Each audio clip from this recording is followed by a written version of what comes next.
ಈಗ ಹೋಗಿದೆ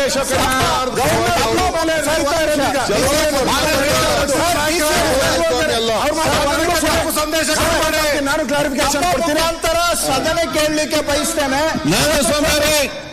ತಮ್ಮ ಮುಖಾಂತರ with the consent of the speaker, a minister may make a statement on a matter of public importance. ಸಭಾಧ್ಯಕ್ಷರ ಅನುಮತಿಯ ಮೇರೆಗೆ ಸಾರ್ವಜನಿಕ ಪ್ರಮುಖ ವಿಷಯದ ಬಗ್ಗೆ ಮಂತ್ರಿಗಳು ಹೇಳಿಕೆಯನ್ನ ಮಾಡಬಹುದು. ನಿಯಮ 345. ಆ ಸಭಾಧ್ಯಕ್ಷರ ಅನುಮತಿಯ ಮೇರೆಗೆ ಅವರು ಹೇಳಿಕೆಯನ್ನ ಮಾಡ್ತಾ ಇದ್ದಾರೆ.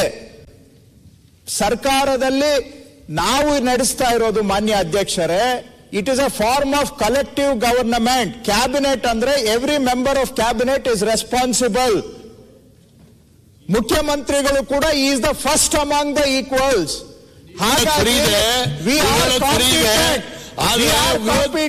ಪಕ್ಷದ ನಾಯಕರ ಮಾತಿಗೆ ನಾನು ಕ್ಲಾರಿಫಿಕೇಶನ್ ಕೊಡ್ತೀನಿ.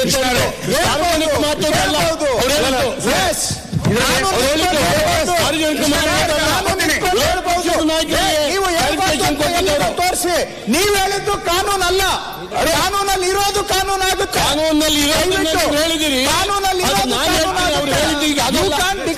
ಸಾರ್ವಜನಿಕ ಮಾತದ್ದು ಅಂತ ಹೇಳಿದ್ದಲ್ಲ.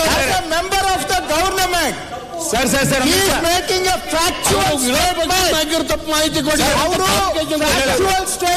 ಮಾತದ್ದಲ್ಲ, ಅವರು ಅಭಿಪ್ರಾಯ ಹೇಳ್ತಾ ಇಲ್ಲ, ಸರ್ಕಾರದಲ್ಲಿರುವ ಮಾಹಿತಿಯನ್ನ ತಮ್ಮ ಜೊತೆಗೆ ಹಂಚ್ಕೊಳ್ತಾ ಇಲ್ಲ. ಮಂತ್ರಿಗಳು ಸದನ ನಡೀತಾ ಇದ್ದಾಗ ರಾಜ್ಯದಲ್ಲಿ ಯಾವ್ದಾದ್ರೂ ಘಟನೆ ನಡೆದಿದ್ರೆ ಆ ಘಟನೆಯ ಕುರಿತಂತೆ ಹೇಳಿಕೆಯನ್ನು ಕೊಡಬಹುದು ಬಿಟ್ರೆ ಯಾವತ್ತೂ ನಡೆದ ಹೇಳಿಕೆ ಕೊಡ್ಲಿಕ್ಕೆ ಬರಲ್ಲ.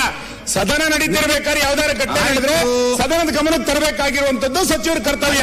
ಇಲ್ಲಿರೋದು ಅದನ್ನೇ. ಅವ್ರು ಹೇಳಿದ್ದಕ್ಕೆ ನಾನು ಮಂತ್ರಿ ಸಮಸ್ಯೆ ಅವ್ರು ಉತ್ತರ ಕೊಟ್ಟರೆ ನಿಮಗೇನು ಸಮಸ್ಯೆ? ಕೂತ್ಕೊಳ್ಳಿ. ಚಂದ್ರಸ್ವಾಮಿ ಅವರೇ, ಅಧ್ಯಕ್ಷರೇ